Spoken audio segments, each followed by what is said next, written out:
Assalamualaikum warahmatullahi wabarakatuh.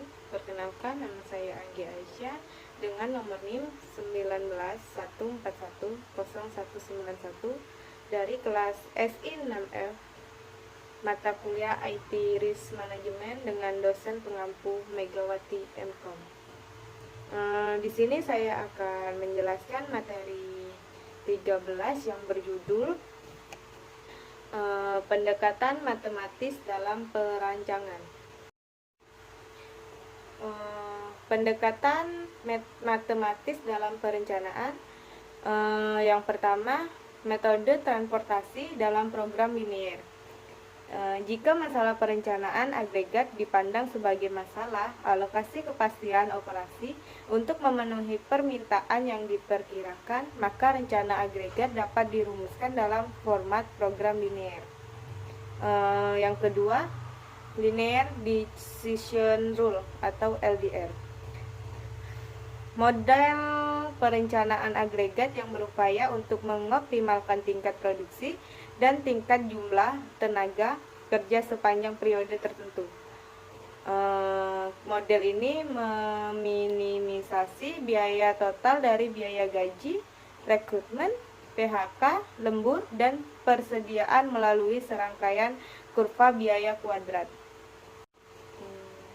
Ketiga, manajemen coefficient model atau MCM. Dikembangkan oleh E.H. Bowman yang membangun suatu model keputusan formal di seputar pengalaman dan kinerja manajer. Teknik ini menggunakan analisa regresi terhadap keputusan produksi yang diambil manajer di masa lalu. Yang keempat, simulasi. Suatu model komputer yang dinamakan penjadwalan lewat simulasi. Pendekatan simulasi ini menggunakan prosedur pencarian kombinasi nilai yang biaya minimal untuk ukuran jumlah tenaga kerja dan tingkat produksi. Yang kelima, disegregasi. Output dari proses perencanaan agregat biasanya berupa jadwal produksi untuk pengelompokan produk berdasarkan famili. Misalnya untuk produsen mobil, output memberikan informasi mengenai berapa mobil yang harus diproduksi, tetapi bukan pada beberapa model yang berseri A, berseri B, maupun berseri C. Sedangkan proses pemisahan rencana agregat menjadi rencana yang lebih rinci disebut agregasi.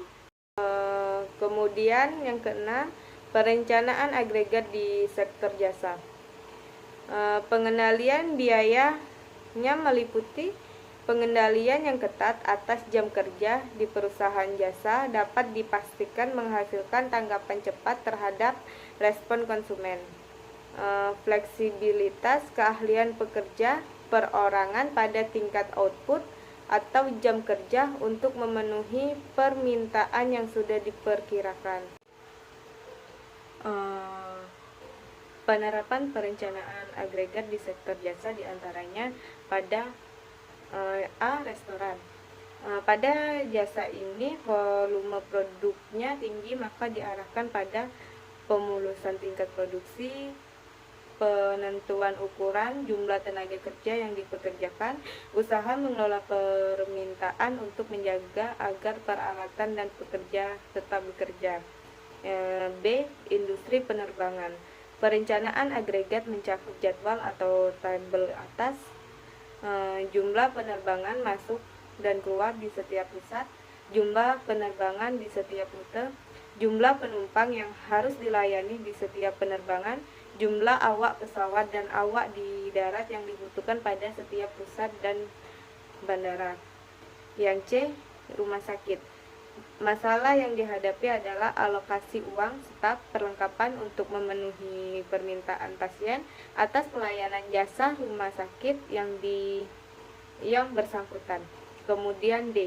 Rantai perusahaan kecil nasional. Contohnya adalah jasa fotokopi, percetakan, pusat komputer, yang mana pertanyaan atas perencanaan agregat vs perencanaan independen di setiap badan usaha menjadi sebuah perhatian.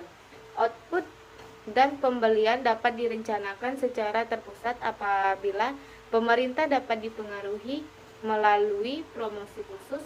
Pendekatan ini menguntungkan karena mengurangi biaya pembelian dan periklanan.